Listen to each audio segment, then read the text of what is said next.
जय श्री कृष्ण चैतन्य प्रभु नित्यानंद श्री अद्वैत गदाधर शिवासादि गौर भक्त वृंदा।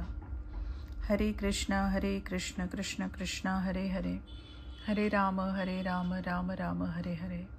श्रील प्रभुपाद की जय। श्रीमद् भागवतम स्कंद क्रमांक 1 अध्याय क्रमांक 7 द्रोणपुत्राला दंड। श्लोक क्रमांक 8 ससहितां भागवतीं कृत्वानुक्रम्य चात्मजं शुकमध्यापयामास निवृत्तिनिरतं मुनिः। भागवताची रचना करून त्याची पाठशुद्धी झाल्यावर श्रील व्यासदेवांनी आत्मसाक्षात्काराच्या मार्गावर प्रवृत्त असलेल्या आपल्या पुत्राला शुकदेवांना त्याची शिकवण दिली। तात्पर्य: भागवत ही ब्रह्मसूत्रे रचणाऱ्या लेखकाचीच त्यावरील स्वाभाविक टीका आहे। अगोदरच आत्मसाक्षात्काराच्या मार्गावर असलेल्या साधकांसाठीच ब्रह्मसूत्रे वेदांत सूत्रे आहेत। भागवत हे असे लिहिलेले आहे की केवळ त्यातील विषयांचे श्रवण केल्याने कोणीही आत्मसाक्षात्काराच्या मार्गाचा तत्काळ अवलंब करतो। जरी त्याची रचना विशेषतः पूर्णपणे आत्मसाक्षात्कारात रममाण असणाऱ्या परमहंसांसाठी असली तरी पूर्णपणे भोगासक्त मनुष्याच्या हृदयातही ते जाऊन पोहोचते। लौकिक प्रवृत्तीची माणसे इंद्रिय तृप्तीत संलग्न असतात, परंतु अशा लोकांनाही या वैदिक वाङ्मयात त्यांच्या भौतिक रोगाचे निराकरण करण्यासाठी उपाय सापडेल। शुकदेव गोस्वामी हे त्यांच्या जन्माच्या अगदी प्रारंभापासूनच मुक्त आत्मा होते आणि त्यांच्या पित्यांनी त्यांना भागवत शिकविले। संसारी विद्वानांमध्ये भागवताच्या रचनेच्या काळाला धरून काही मतभेद आहेत, तथापि भागवताच्या मूळ पाठाप्रमाणे ही गोष्ट निश्चित आहे की त्याची रचना भगवान श्रीकृष्णांच्या स्वधाम गमनानंतर आणि परीक्षित महाराजांच्या तिरोभावापूर्वी झालेली आहे। जेव्हा परीक्षित महाराज भारतवर्षाचे सम्राट या नात्याने जगावर राज्य करीत होते, तेव्हा त्यांनी मूर्त रूपातील कलीला शिक्षा केली होती। शास्त्राप्रमाणे आणि ज्योतिर्वैज्ञानिक गणिताप्रमाणे कलियुगाची 5 सहस्त्र वर्षे लोटली आहेत, म्हणून भागवताची रचना 5 सहस्त्र वर्षापूर्वी झालेली आहे। महाभारत भागवताच्या पूर्वी रचले गेले होते आणि पुराणांची रचना महाभारताच्या अगोदर झालेली होती। विविध वैदिक साहित्यांच्या रचनाकालाचे हे अंदाज आहेत। भागवताची रूपरेखा वास्तविक वर्णनाच्या अगोदरच नारद मुनींद्वारे सांगण्यात आली होती।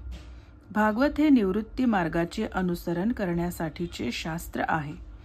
श्रील नारद मुनींनी प्रवृत्ती मार्गाला अनुपयुक्त ठरविले आहे। सर्व बद्ध जीवांची त्याकडे सहज प्रवृत्ती आहे। भागवताचा हेतू मनुष्य मात्रांचा भवरोग दूर करणे किंवा भौतिक दुःखांचे पूर्ण निराकरण करणे हा आहे। श्लोक क्रमांक 9 शौनक उवाच सवै निवृत्तिनिरतः सर्वत्रोपेक्षको मुनिः कस्य वा बृहति मेता महात्मा रामः समभ्यसत। श्री शौनकांनी सूत गोस्वामींना विचारले, श्री शुकदेव गोस्वामी अगोदरच आत्मसाक्षात्काराच्या मार्गावर निरत झालेले होते। अशा रीतीने ते आत्म्यातच रममान झालेले मुनी होते। मग त्यांनी या बृहत वाङ्मयाचा कशासाठी अभ्यास केला? तात्पर्य: सामान्य लोकांच्या दृष्टीने जीवनाची सिद्धी म्हणजे भौतिक कार्यांना पूर्णपणे स्थगिती देऊन आत्मसाक्षात्काराच्या मार्गाला लागणे। जे इंद्रिय तृप्तीत आनंद घेतात किंवा जे भौतिक स्वरूपाच्या शरीर संबंधी कल्याण कार्यात संलग्न असतात त्यांना कर्मी म्हटले जाते। अशा लाखो कर्मींपैकी आत्मसाक्षात्काराने एखादा आत्माराम होऊ शकतो। आत्मा म्हणजे स्वतः आणि आराम म्हणजे आनंद घेणे। प्रत्येक जण सर्वश्रेष्ठ आनंदाच्या शोधात आहे, परंतु प्रत्येकाच्या आनंदाचा मापदंड वेगवेगळा असणार. असे असल्यामुळे कर्मीजनांच्या आनंदोपभोगाचा स्तर आत्मारामांच्या आनंदाहून वेगळा आहे. आत्माराम पुरुष भौतिक भोगांविषयी सर्वथा उदासीन असतात. श्रील शुकदेव गोस्वामींनी ती स्थिती अगोदरच प्राप्त केलेली होती आणि तरीही भागवतासारख्या बृहत स्वरूपाच्या वाङ्मयाच्या अभ्यासाचे श्रम घेण्यात त्यांना रस निर्माण झाला. याचा अर्थ असा की अगदी वेदपारंगत अशा आत्मारामांसाठी भागवत म्हणजे पुढील अभ्यासाचा विषय आहे. श्लोक क्रमांक 10. सूत उवाच आत्मारामाश्च मुनयो निर्ग्रंथा अप्युरुक्रमे कुर्वन्त्य हैतुकीं भक्ती मित्थम भूतगुणो हरी. सूत गोस्वामी म्हणाले, आत्म्याच्या ठिकाणी रमण करणारे सर्व प्रकारचे आत्माराम आणि विशेषे करून आत्मानुभूतीच्या मार्गावर दृढपणे स्थित असलेले आत्माराम सर्व प्रकारच्या भवबंधनातून मुक्त झालेले असतात. तरीही त्यांना भगवंतांची अनन्य भक्तिमय सेवा करण्याची तीव्र इच्छा असते.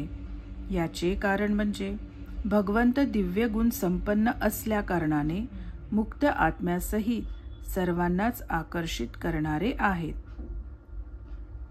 तात्पर्य: भगवान श्री चैतन्य महाप्रभूंनी या आत्माराम श्लोकाचे विवरण प्रमुख भक्त श्री सनातन गोस्वामी यांच्या समक्ष विशद करून सांगितले.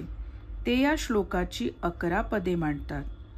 1. आत्माराम, 2. मुनय, 3. निर्ग्रंथा, 4. अपि, 5. च, 6.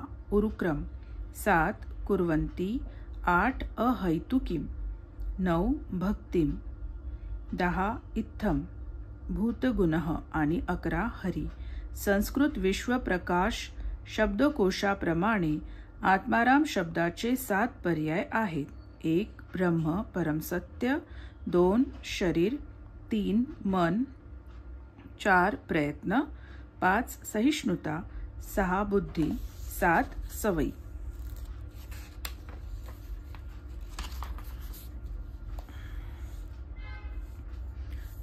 मुनय या शब्दाचे अर्थ: 1. चिंतनशील, 2. गंभीर आणि मौन, 3. तपस्वी, 4. निश्चयी, 5. संन्यासी, 6. ऋषी आणि 7. संत. निर्ग्रंथा या शब्दाचे अर्थ: 1. अज्ञानमुक्त, 2.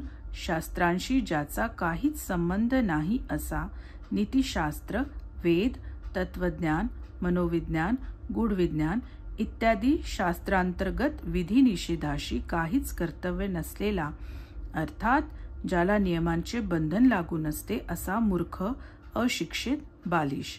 3. धनिक आणि 4. निर्धन.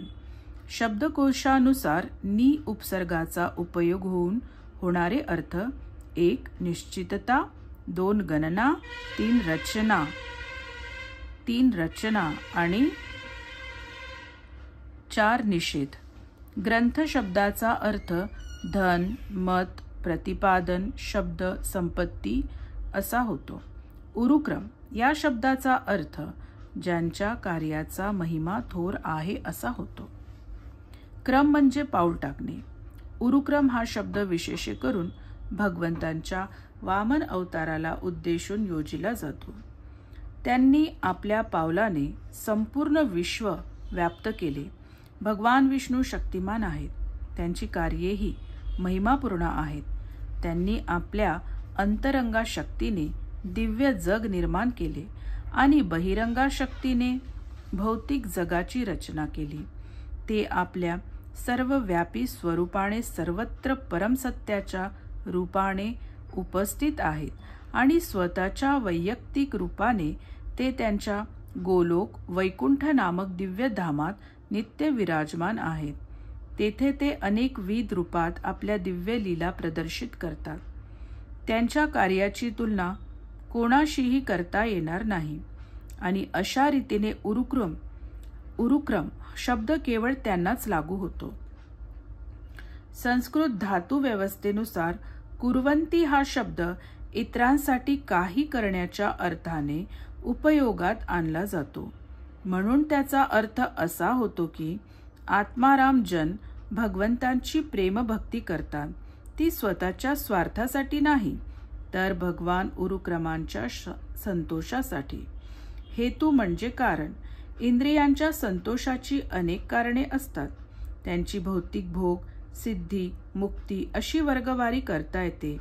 विकसित चेतन वर्गातील व्यक्ती सामान्यतः यांची इच्छा धरतात. भौतिक भोग अमाप आहेत.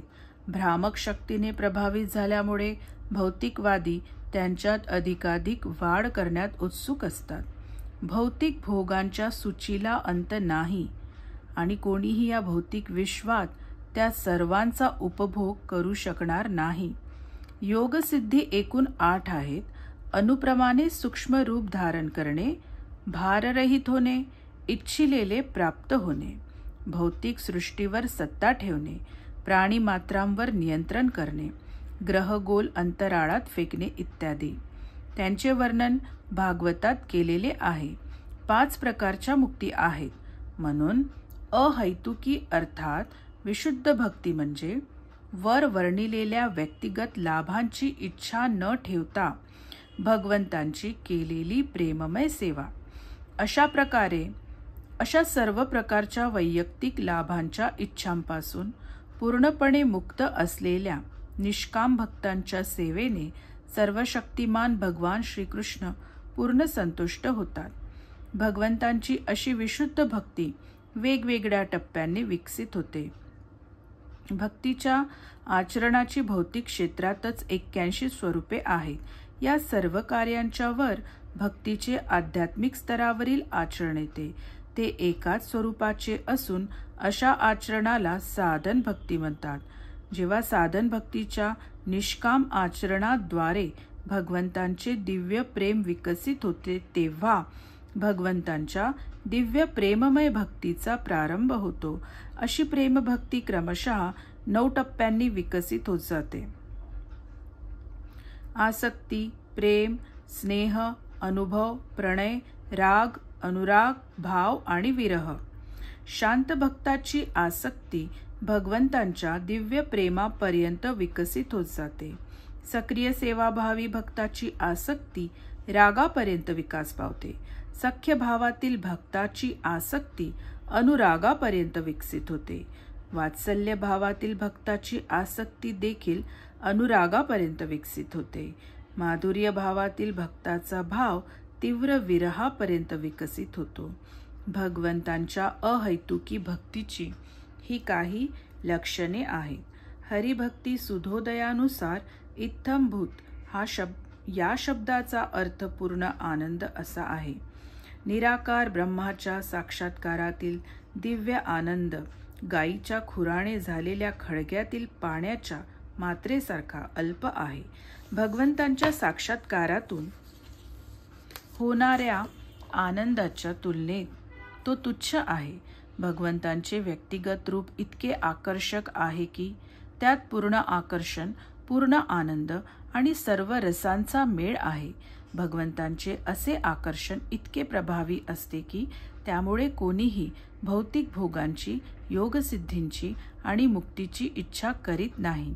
या विधानाच्या पुष्टीसाठी तार्किक युक्तिवादाची आवश्यकता नाही, परंतु कोणीही श्रीकृष्णांच्या गुणांनी स्वाभाविकपणे आकर्षित होतो. आपण हे निश्चित ध्यानात घ्यायला हवे की भगवंतांच्या गुणांचा लौकिक गुणांशी काहीच संबंध नाही. भगवंतांचे गुण सच्चिदानंद स्वरूपी आहेत. भगवंतांचे असंख्य गुण आहेत आणि प्रत्येक जीव वेगवेगळ्या गुणांकडे आकर्षित होऊ शकतो. सनक, सनातन, सनंदन आणि सनत कुमार असे महान ऋषी भगवंतांच्या चरणकमळावरील चंदनयुक्त फुलांच्या व तुळशी दलांच्या मधुर सुगंधाने आकर्षित झाले होते. त्याचप्रमाणे शुकदेव गोस्वामी भगवंतांच्या दिव्य लीलांकडे आकर्षित झाले होते. शुकदेव गोस्वामी अगोदरच मुक्तावस्थेत होते, तरीही ते भगवंतांच्या लीलांकडे आकर्षित झाले. यावरून हे सिद्ध होते की भगवंतांच्या लीलांचे स्वरूप भौतिक स्वरूपाच्या आकर्षणाहून पूर्णतः वेगळे आहे. त्याचप्रमाणे व्रजांगना भगवंतांच्या शरीर सौंदर्याने आकर्षित झाल्या होत्या. रुक्मिणी त्यांच्या यशाचे श्रवण करून त्यांच्याकडे आकर्षित झाली होती. भगवान श्रीकृष्ण सौभाग्यदेवी लक्ष्मीचे देखील मन आकर्षित करतात. काही विशेष बाबतीत सर्व तरुणींची मने ते आकर्षून घेतात. वयस्क स्त्रियांची मने ते वात्सल्य प्रेमाने आकर्षित करतात. पुरुषांची मने ते दास्य आणि साख्य भावाने आकर्षित करतात. हरी शब्द अनेक अर्थांचा सूचक आहे, परंतु मुख्य अर्थ असा आहे की ते भगवंत आपले शुद्ध दिव्य प्रेम प्रदान करून भक्ताच्या मनातील सर्व प्रकारच्या अशुभांचे हरण करतात. घोर दुःखाच्या प्रसंगी भगवंतांचे स्मरण करून कोणीही सर्व प्रकारच्या दुःखातून आणि चिंतातून मुक्त होतो. भगवंत शुद्ध भक्ताच्या भक्तीतील सर्व अडथळे क्रमाक्रमाने दूर करतात आणि श्रवण कीर्तनादी अशी नवविधा भक्ती प्रकाशित होते. आपल्या व्यक्तिगत वैशिष्ट्याने आणि दिव्य गुणांनी भगवान शुद्ध भक्तांच्या सर्व मानसिक क्रियांना आपल्याकडे आकर्षून घेतात. अशी भगवंतांची आकर्षण शक्ती आहे. ते आकर्षण इतके प्रबळ असते की शुद्ध भक्त 4 पुरुषार्थांपैकी एकाचीही हाव धरीत नाही. ही भगवंतांच्या दिव्य गुणांची वैशिष्ट्ये आहेत. पुढे अपि च या शब्दांना जोडल्याने अर्थ अधिक विस्तृत होतो. संस्कृत व्याकरणानुसार अपि शब्दाचे 7 पर्यायी अर्थ होतात. अशा रीतीने या श्लोकातील प्रत्येक शब्दाची व्याख्या केल्यावर आपणाला शुद्ध भक्ताच्या मनाला आकर्षित करणाऱ्या भगवंतांच्या असंख्य दिव्य गुणांची जाणीव होते. श्लोक क्रमांक 11.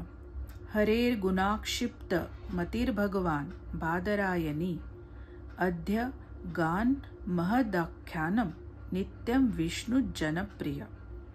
श्रील व्यासदेवांचे पुत्र शुकदेव गोस्वामी हे केवळ आध्यात्मिक सामर्थ्यानेच पूर्ण नव्हते, तर ते भगवंतांच्या भक्तांनाही अतिशय प्रिय होते. त्यांनी या महान भागवत आख्यानाचे नियमपूर्वक अध्ययन केले. तात्पर्य: ब्रह्मवैवर्त पुराणानुसार शुकदेव गोस्वामी गर्भावस्थेपासूनच मुक्त होते. श्रील व्यासदेवांना हे माहीत होते की जन्मानंतर हे मूल घरी राहणार नाही, म्हणून त्यांनी भागवताची रूपरेखा त्यांच्या मनावर बिंबविली. त्यांचे मन भगवंतांच्या दिव्य लीलांकडे आकर्षित व्हावे हाच त्यांचा हेतू होता. जन्मानंतर भागवताच्या श्लोकांचे पठन करून श्रील व्यासदेवांनी त्यांना अधिक शिक्षित केले.